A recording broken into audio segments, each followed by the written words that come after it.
So welcome to this week's Living Deeper Lives. I'm Steven Webb and I'm your host, and I wanted to come up with 3 things that would really help us during this time of lockdown and isolation. And I thought about the problems we're going to have over the weeks ahead, and I thought about 3 things that we could really tap into, really use in order so we're less triggered, so less arguments, more peace around the house. Because let's not push it to a side and go, this is going to be easy, because it's not going to be easy. It's going to be a real hard time for many of us.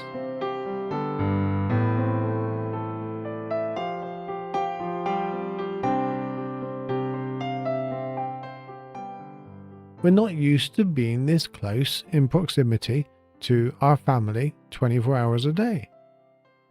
And for some, it's going to really open them up as a family in a way that it's going to open their hearts and they're going to become more loving and closer. Others, it's going to tear apart.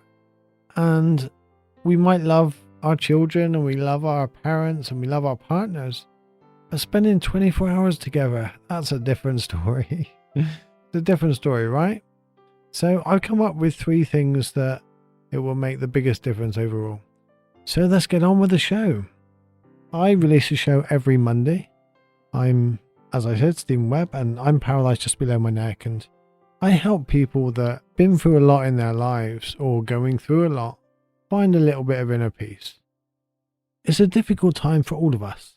I've been isolated now for 2 weeks, not entirely because I have my carers, and I have to have carers to come in and get me out of bed, put me to bed, wash me, do all my personal hygiene, tidy my house, everything really. I am vulnerable. I'm diabetic, I'm asthmatic, I'm paralysed, so I'm one of the ones in the vulnerable categories. And here in the UK, we've now been locked down for 1 week. We should have been locked down a lot longer. That's a different story. But we've been locked down for a week, and I think it's the right thing, but it's going to be difficult. It's going to be at least 3 to 6 months of this similar. And we're just not used to spending that much time with somebody in close proximity. I know what it's like to have someone around most of the time, and it's not easy. I've got a relatively big house, so they can go and find some time in another room. I'm not allowed to lock them in the cupboard, apparently. I'm not allowed to. So I put my carers on call, because literally having someone around you all day drives you insane. So we're going to be tested like we've never been tested before. There's going to be arguments. There's going to be confusion. There's going to be, well, I thought you really loved me. I thought this would be a wonderful time. Doesn't mean we don't love each other. It doesn't mean we don't care and we don't think about each other in a real positive way. It just means that such a change so quickly is going to be difficult for anybody to handle. Oh, by the way, if you wanted to watch this podcast, me doing it, I'm recording it as a video as well on YouTube. I want to build up 1,000 subscribers on YouTube over this lockdown, so people that haven't seen me see my face. They can put a face to it. Just go to YouTube, type Steven Webb, you'll find me. So what are these 3 things? Well, it comes down to, I talk about core values a lot. And what do I mean by core values? I mean, who are you underneath all the opinions and beliefs? All the thoughts of who you think you are, all the stories, all the experiences in life. Who are you beneath all of that? If I was to ask you 3 words of how you show up. So we meet over a 5-foot social distancing. No, just imagine we meet as normal. And we shake each other's hands. What 3 things would you like me to remember you as? 3 character things. Would you like me to remember you as stoic, compassionate, loving, timid, frightened? How would you like me to remember you? So when I go away and I say to someone, oh, I met you today, this is what I think of him. This is what I think his core values are. And I think if we show up from these core values, we really fundamentally know who we are below all the noise of life. But I wanted to take it a step further on this. And I've come up with 3 words. And the first word is understanding. We need to really tap deep into our understanding of ourselves and others during this time. Understand that I'm not the only one in the house that's stressed. I'm not the only one that's frightened. I'm not the only one that's doing my best. I'm not the only one that feels that this is just a wacky time and finding it hard to cope. See, through understanding, we take ourselves out of the equation because we very often think other people think the same way as we do. And they don't. Nobody thinks the way you do. Nobody thinks the way I do. But we think people should. That's why when we look at people sometimes we go, how come you did not see that?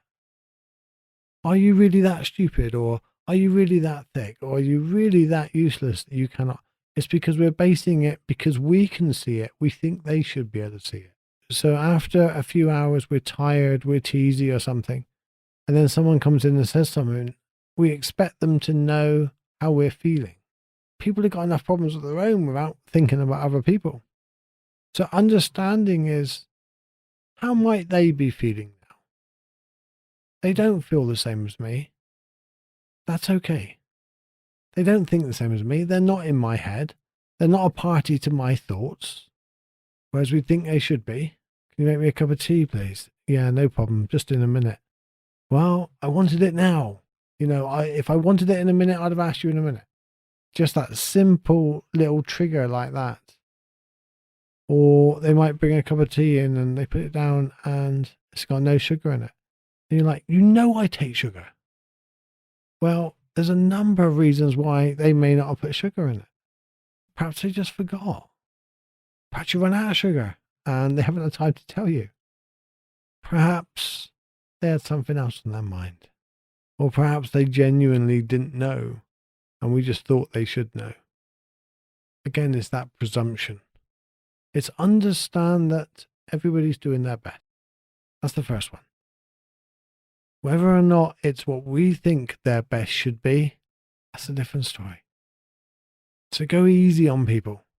Relax your rules a little bit. Be a little more understanding. The next one is very similar, and it's compassion. It comes down to understanding is compassion, really. Having the compassion that they're suffering too. If you genuinely care about them, you care about their suffering and what's going on in their life, rather than just how they should show up in your life or how you think they should show up. Genuine compassion is meeting them where they are. Then many of you are going to say, yeah, but when is someone going to meet me where I am? Well, when you meet them. One of the biggest complaints when a couple goes into a divorce court or to relationship therapy, when they ask the female, well, what is the one thing that you wish your partner would do more? And they say, well, I wish they would listen more. And then when they asked the guy as well, he said exactly the same. Well, I wish they would listen more. We want to be listened to. It's like so fundamentally important. But the problem is, do we listen to them? We almost have it backwards. We have it that, well, I'll listen to you once you've listened to me. And do you know what that leads to? It leads to nobody listening. Because somebody has to listen first. And that's really important. Somebody has to do the listening first. So if you want to be listened to, listen. If you want to be loved, love. If you want someone to treat you in a certain way, treat them in the same way. It really is quite that simple. That's compassion. Listening to them, understanding them, being open to their truth, their suffering. We have to share the TV. That's a big one, sharing the TV because we're used to having the TV perhaps to ourselves during the day or in the evening. And suddenly we have to share the TV. Be more compassionate towards it, more understanding to, and work out some rules, things like that. And the last one is patience. take a deep breath. Have some patience with people. This is not easy for anybody. Not easy for you. Not easy for me. It's not easy for your partner, your kids, your parents. We're going to have arguments on the phone. We're going to make mistakes. We're going to shout at people. We're going to be annoyed by people more than ever. The best thing you can do is have a little patience. If you've got kids, have patience for them. You want them to do their schoolwork because the school set you out all this work. And you want to send them back with all flying colours, perhaps. Kids aren't used to learning from home. It's a whole new habit they got to build. And mum and dad probably aren't the best person to do that.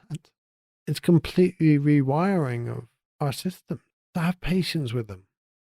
Have patience with your partner. It's a new situation. It's a new whole way of living. So understanding, be compassionate and patient. I'm going to give you some practical skills. Set boundaries. Sit down and have a word with them when they're not triggered. If you say something and they're triggered and they argue back and you argue, then's not the time to set a boundary, to sit down and go, hey, how about we do this? If you want to really help, sit your partner down or sit your children down or something and say, look, this is going to be tough for us all. At some point, I'm going to shout.